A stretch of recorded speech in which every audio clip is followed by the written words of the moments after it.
This is Nightline. Tonight, the shocking and mysterious death of Gene Hackman, the acting giant, the star of classics like The French Connection. All right, nobody move! Put your hands in the air! Superman. It's kryptonite, Superman. I spared no expense to make you feel right at home. And The Birdcage. This guy could do anything and everything, and he made it look easy. Found on the floor of his own home along with his wife after a security guard called 911. Okay. Are they moving at all? No, dude, they're not moving. Investigators racing to piece together the bizarre circumstances as authorities call the deaths suspicious. Plus, Kate Hudson, we inspire the music. We're here because of the music. the star of Almost Famous and How to Lose a Guy in 10 Days. You look pretty good too, Sparky. Taking on a new role as girl boss in Running Point. I have a team to run, so if you'll excuse me. Wait, this is my office. You get out. What the member of Hollywood royalty says about being called a Nepo baby. When you're a family of artists and storytellers, it's a very different thing. And launching a whole new career.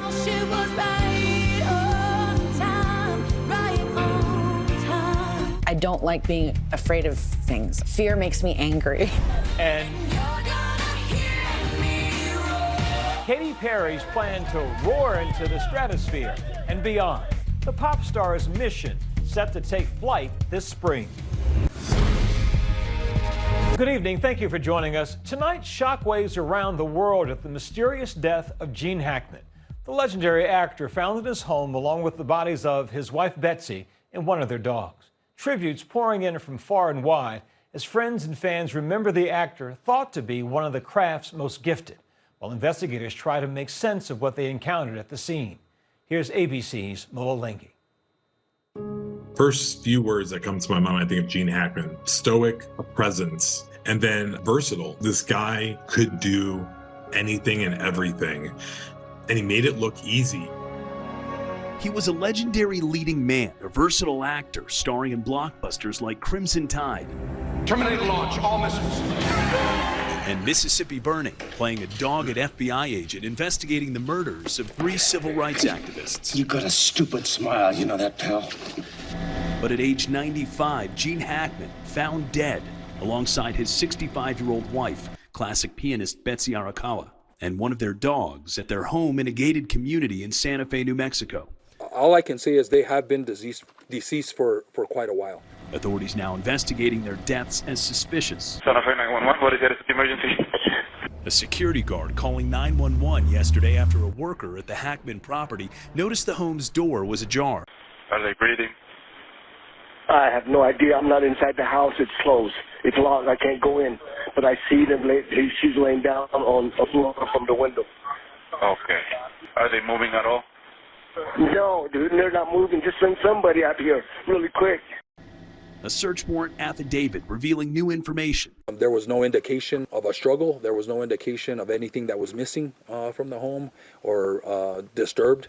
That would be indication that there was a crime that had occurred. Police say that they don't see any signs of foul play, but they don't know what this was. So they have to treat this as if there is a potential that it was a crime, that there is a potential that there was foul play. Hackman's daughters and granddaughter releasing a statement saying he was loved and admired by millions around the world for his brilliant acting career. But to us, he was always just dad and grandpa. We will miss him sorely and are devastated by the loss. Hackman was one of the titans of American cinema, speaking to Diane Sawyer in 1990 about the magic of acting. I desperately wanted to be an actor from the time I was 10 years old, but I was so shy and so intimidated by the process. What was the thing you wanted in acting? I suppose to be transported to somehow or another to play these people who seem to have this great life. For me, I suppose the most enjoyable thing I do is when I can make a scene work, when I feel I've contributed to another actor, where it's electric, and where you have satisfied yourself that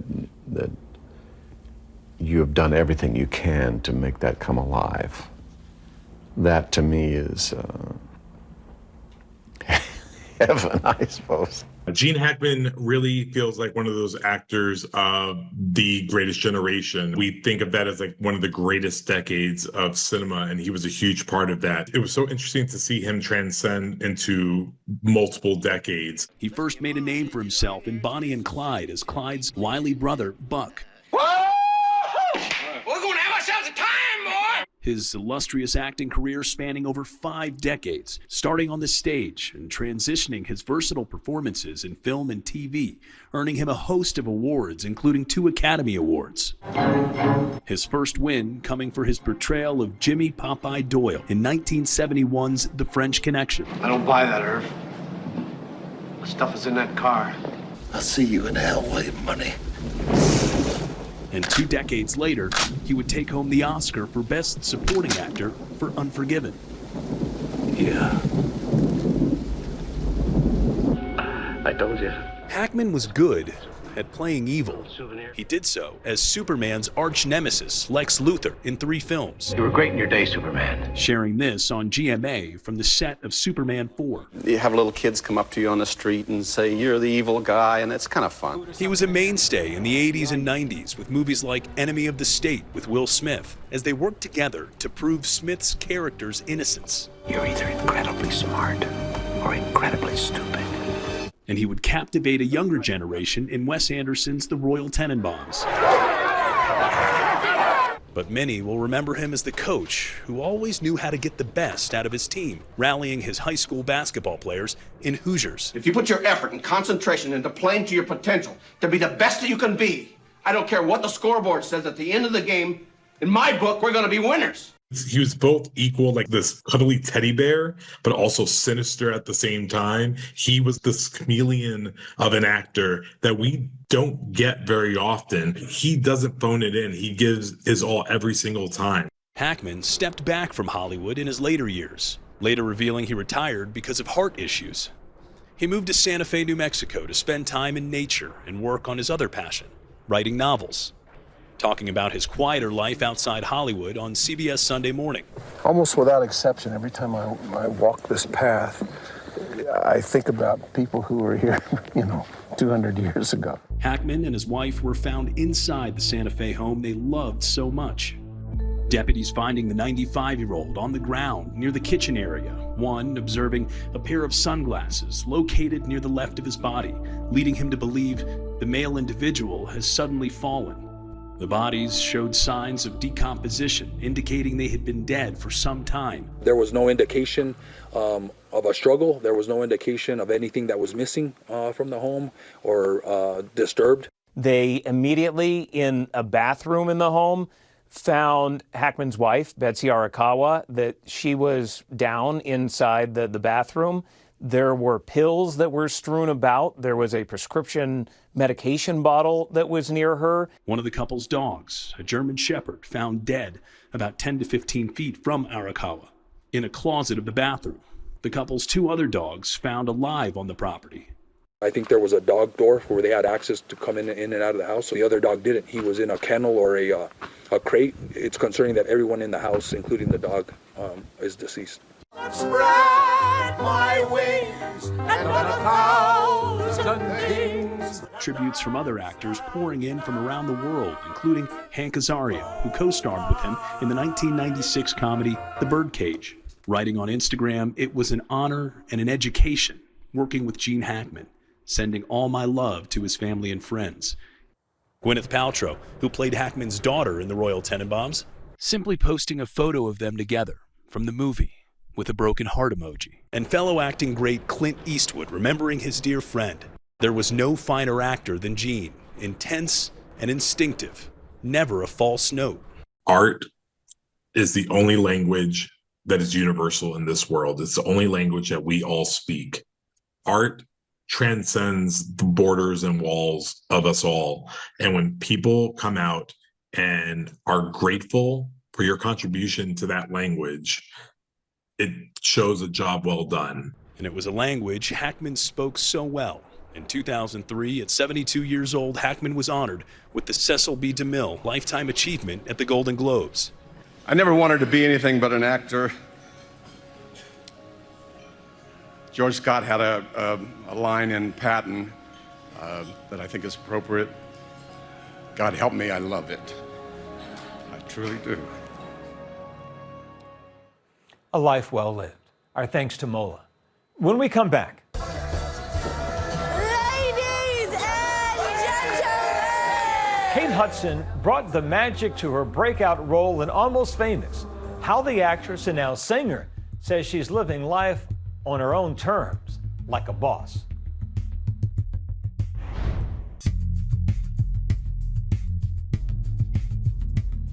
Welcome back. Kate Hudson is no stranger to Hollywood. She grew up in a very famous family, claiming her own piece of the spotlight when she was still a teenager. But she says she's just now letting go of the fear that kept her from doing something she's really wanted. She sat down with my Nightline co-anchor, Juju Chang. We are joined now by the multi-talented Kate Hudson, capturing hearts since the early 2000s, breaking through in Almost Famous, you'll recall, and starring in a string of rom-coms like How to Lose a Guy in 10 Days. You look pretty good too, Sparky. Now she's the star of the Netflix comedy series Running Point. Welcome to Nightline, Kate. Thank you. Well, first of all, you're at the top of your game. Oh, which I love, decades into your career. I mean, you've gone from rom-com darling to fashion it girl to fashion mogul. Thank you very much. I mean, you make having it all look easy, but clearly it's not. Nothing worth having is ever really, I think, easy. But I love what I do. And I got so lucky with people that really were cheerleaders for me, and especially sort of the foundation of my acting career, like early on, just got to work with so many great directors and people. So it kind of built the foundation for all these other things to come. That's awesome. And I know you're having a blast doing this series where you play Isla Gordon, and she's a former party girl who's trying to prove herself as the president of an LA basketball franchise. Yes. Let's take a look. I work in a family business, the greatest basketball franchise in the history of the game, the Los Angeles Waves. And this is the story of the f***ed up family that runs it. Isla, I am making you the president of the Waves. When I was a little girl, Daddy never believed in me, and I started to doubt myself. I need you to stop because I don't care about any of that. You are the president of the Waves. This is shocking. But on behalf of all women, don't ever make a mistake. It looks bad for all of us. It's so good. It's laugh out loud funny. Thank you. And we Really... talked about how Mindy Kaling is one of the EPs. She's a writer-creator, and she's amazing. She put together the most phenomenal writing team and amazing cast. And really, it's Jeannie Buss, the president of the Lakers, sort of, it's loosely based on her life, being the first female president of, a professional basketball team. But it's not about basketball. Sure. It's about the family dynamic and this very dysfunctional family, and being the only girl in a family of boys. It's also about a woman in a male-dominated industry. Yeah. And that line about, like, don't mess up on behalf of all women. Right. Yeah, we can all laugh at that because we've kind of, well, it's true. and the Nepo baby of it all, right? I mean, because your parents are very illustrious. You are far from a Nepo baby. But did you draw on any of your personal experiences? I mean, a franchise business family is very different than what I grew up in. You know, for me, when you're a family of artists and storytellers, it's a very different thing. I mean, to me, it's interesting that Nepo baby became a thing because nepotism is really more, I think, about people who have businesses and their families are quite real wealth, and they kind of carry on that family legacy like that. Whereas art, people are either going to like it or they're not going to like it. And either you're talented or you're not. Well, yeah, or it's art is just subjective. And but with Jeannie and that legacy, that you have this enormous franchise that your family built and that you're maintaining and carrying on and hopefully growing, there's so much pressure in that. I have to tell you, my sons are huge Fabletics fans. Oh, I love it. And you are a founder of that company. Yes, and tell me, you're also a working mom of 3. How do you maintain all of the balls that you have in the air? So many balls. A lot of great people that surround me and help me, whether it be at home, my partner. I have an amazing nanny that's been with me since my 21-year-old son was 2 months old. Wow. She's like helped me through everything. She's been I call her my real partner. She's been through all of it. That's awesome. But I love hats off to caregivers. Yeah. Your co-star, Brenda Song, is Yeah. also a working mom, and I Yeah, read that she said you gave her advice as a working mom. She has a really little one, and when we were filming, it's that pull you get when you're working and you really want to be working, but you also want to be at home with your kids and you feel that guilt. Like, I'm really having a great time doing this. Does that mean I'm a bad mom? And I think women go through this all the time, and just to have friends to be able to talk it out with. I know that you recently put out music, Yeah. which I love, and you were quoted as saying, because you didn't do it before because you were insecure.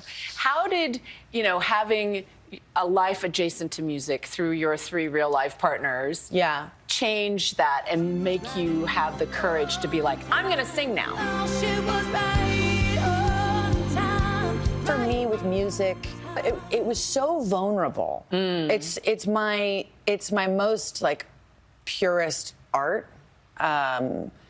It's my writing, it's my music, it's my heart. It's like you're putting everything out there. And I think if I did that when I wasn't ready for that when I was younger, it would have destroyed me to get the amount of criticism that you do get when you enter into the public eye. And so I was terrified of it. And I hated it so much because I don't like being afraid of things. Fear makes me angry. But in COVID, it was one of those things where I was like, well, are we all gonna go? I mean, we are all gonna go, but is this it? And if this was it, am I content with my creative output and what I put in the world? And the answer was no, because I felt like I wasn't really being the most honest version of myself. Well, everyone creatively. should check out your music because it's really fabulous. And it just shows you're at the top of your game in every way. That's so sweet. Thanks so much for joining us. Thank you Appreciate it, for Kate. having me.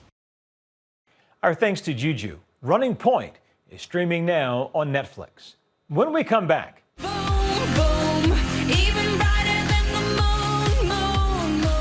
Katy Perry, just like that monster hit, will see stars like fireworks on a space mission.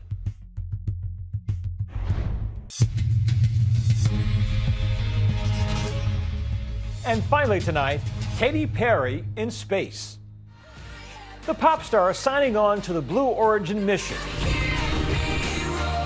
Perry will roar into the atmosphere with 5 other accomplished women, including Lauren Sanchez, the fiancée of Blue Origin owner Jeff Bezos, for the spacecraft's New Shepard's 11th human flight. Sanchez talking about her first trip to space with my Nightline co-anchor Juju Chang just months ago. I'm really excited about it and, of course, a little nervous. But when I think of explorers, right, I think of men like Magellan, Jacques Cousteau, Neil Armstrong. And women are explorers as well. This is the first all-female crew since Valentina Tereshkova's solo flight in 1963. Katy Perry says she hopes her journey encourages her daughter and others to reach for the stars. And that's Nightline for this evening. You can catch our full episodes on Hulu. We'll see you right back here same time tomorrow. Thanks for the company, America. Good night.